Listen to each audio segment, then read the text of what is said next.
Hello everyone.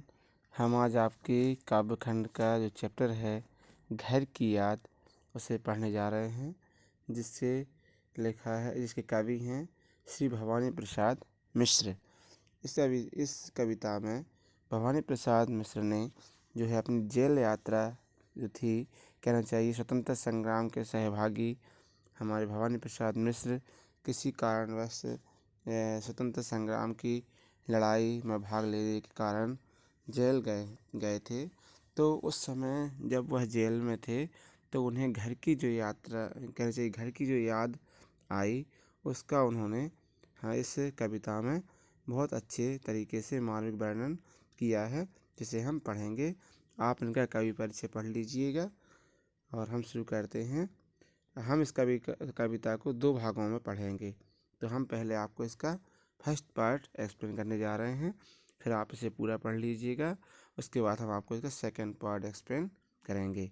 देखिए, घर की याद। आज पानी गिर रहा है, बहुत पानी गिर रहा है, रात भर गिरता रहा है, प्राण मन घेरता रहा है। तो कवि क्या है, इस समय बरसात के मौसम का, बरसात के समय का वर्णन है कि जब हमारे ये कवि जेल में थे तो कह रहे हैं कि आज जो क्या है पानी गिर रहा है, बहुत पानी गिर रहा है, रात भर गिरता रहा है, प्राण मन घेरता रहा है। यानी यह पानी, यहाँ तो पानी गिर रहा है, ठीक है, गिरता रहे, कोई बात नहीं, बरसात का समय है। लेकिन वह कवि कहते हैं कि ऐसा ना हो कि वहाँ पर मेरे पिताजी यानी मेरे परिवार वालों की आँखों से पानी ना गिरे, यानी वह दुखी ना हो। ठीक है, तो बहुत पानी गिर रहा है, घर नज़र में तिर रहा है, घर की मुझे घर की मुझसे दूर है जो, घर खुशी का पूर है जो। यानी कहना चाहिए वह घर की याद आती है उन्हें अपने घर की। तो वो कहते हैं कभी कि पानी तो गिर रहा है, पर मेरी आंखों के सामने मेरा जो घर है वह तैर रहा है और दिखाई दे रहा है। वह कौन सा घर कि मुझसे दूर है और खुशी से का भरपूर है, यानी उसका घर जो है खुशियों से भरपूर था। जब वह सब एक साथ मिलकर रहते थे तो उनका घर क्या था, खुशियों से भरपूर था। अब देखिए, घर में 4 भाई, मायके में बहन आई बाप के घर, हाय रे परिताप के घर। देखिए, घर कौन से घर की बात हो रही है, जिसमें कि उसके 4 भाई और हैं। मायके में बहन, अब उसकी बहन भी आ गई, उनकी जो है बहन भी आई है मायके में। बहन आई बाप के घर, यानी उनकी बहन जो है अपने पिताजी के घर आई है। हाय रे परिताप के घर। देखो, बहन आई है और उनके, कहना चाहिए उसके मायके में उसके पिताजी के यहाँ कितना दुख आज है। कहना चाहिए उनका बेटा एक जो है जेल में है, जिस कारण से उनका परिवार बहुत दुखी है। घर न सब जुड़े हैं, सब की इतने कब जुड़े हैं, 4 भाई 4 बहनें, भुजा भाई प्यार बहनें। तो ऐसा घर है उनका, भरा पूरा घर है कि सब लोग मिलजुल कर रहते हैं। सब इतने कब जुड़े हैं, यानी इतने इकट्ठे कब हुए हैं, 4 भाई 4 बहनें, यानी वो 4 भाई हैं घर पर और उनकी 4 उनकी बहनें हैं। ठीक है। माँ और माँ बिन पढ़ी मेरी, दुख में वह गढ़ी मेरी, माँ की जिसको गोद में सिर रख लिया तो दुख नहीं फिर।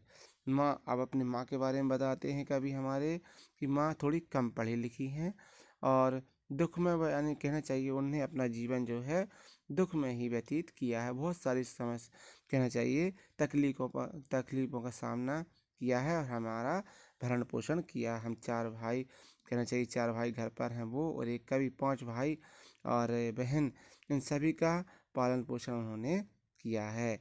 माँ की जिस ऐसी माँ है हमारी, इतनी प्यार करती है हमको कि जिसकी गोद में हम सिर रख कर सो जाते हैं तो दुख फिर हमको कहीं दिखाई नहीं देता, यानी सारे दुख हमारे गायब हो जाते हैं।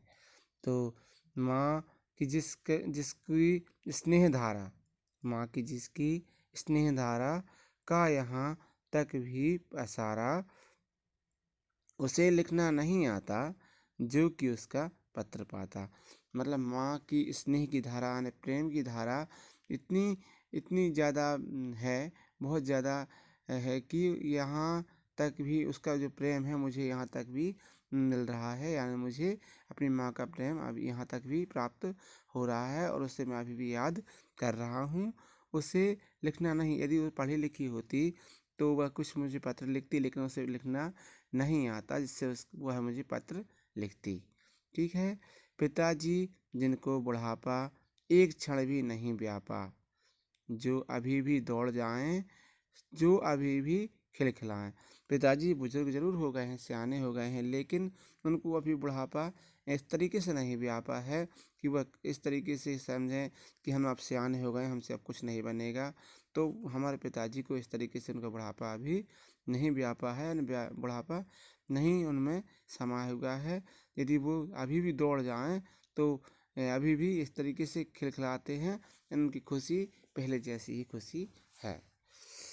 मौत के आगे न हिचके, शेर के आगे न बिचके, बोल में बादल गरजता, काम में झंझा लरजता।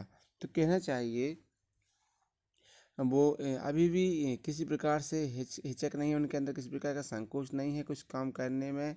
और शोर यानी जब बोलते हैं तो इतनी ज़ोर से आवाज़ करते हैं कि सब लोग वहाँ से आसपास के लोग जो है चलने वाले, उनकी आवाज़ सुन के बिचक जाते हैं, कहना चाहिए शोर के कारण कि अरे किसकी तेज़ आवाज़, मतलब बहुत तेज़ आवाज़।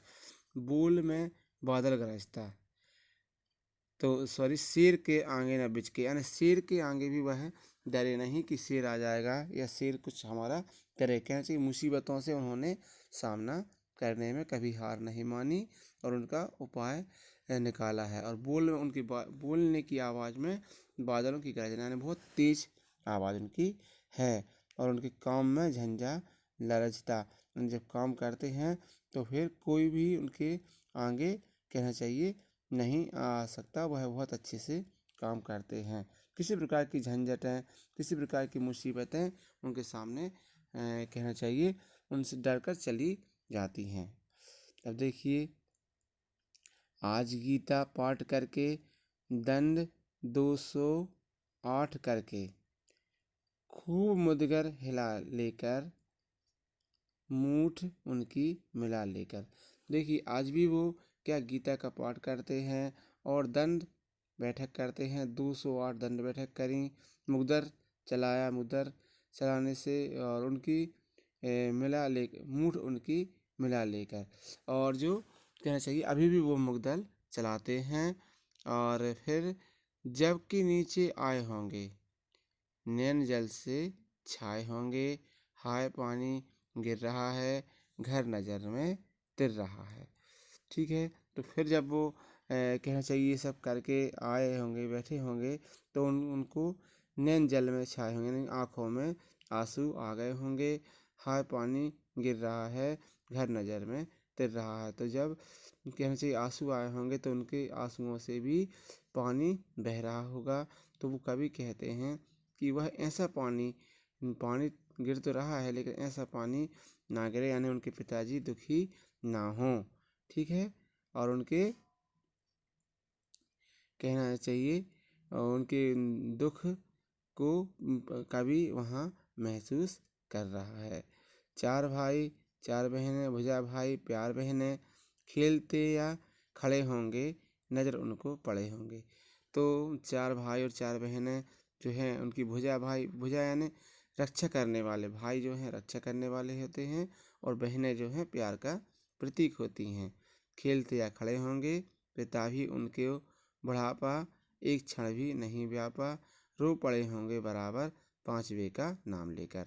यानी फिर लेकिन सब कुछ करते करते सभी खेल खुश होंगे, लेकिन एक बार जब एक समय यानी कुछ पल के लिए जब उनको मेरी याद आती होगी, पांचवें भाई की, भाइयों को और पिता की, पांचवें बेटे की याद आती होगी, तो वो रो पड़ते होंगे पांचवे का नाम लेकर। यानी कि अपना एक जो है भाई, अपना एक जो बेटा है वह कहाँ अभी जेल में है। तो ठीक है बच्चों, अभी आप इतना समझ लीजिएगा, इसको आप रिपीट करना, पढ़ना और इसके बाद हम आपको इसका सेकेंड पार्ट जो है कहना चाहिए वह आपको एक्सप्लेन करेंगे। धन्यवाद।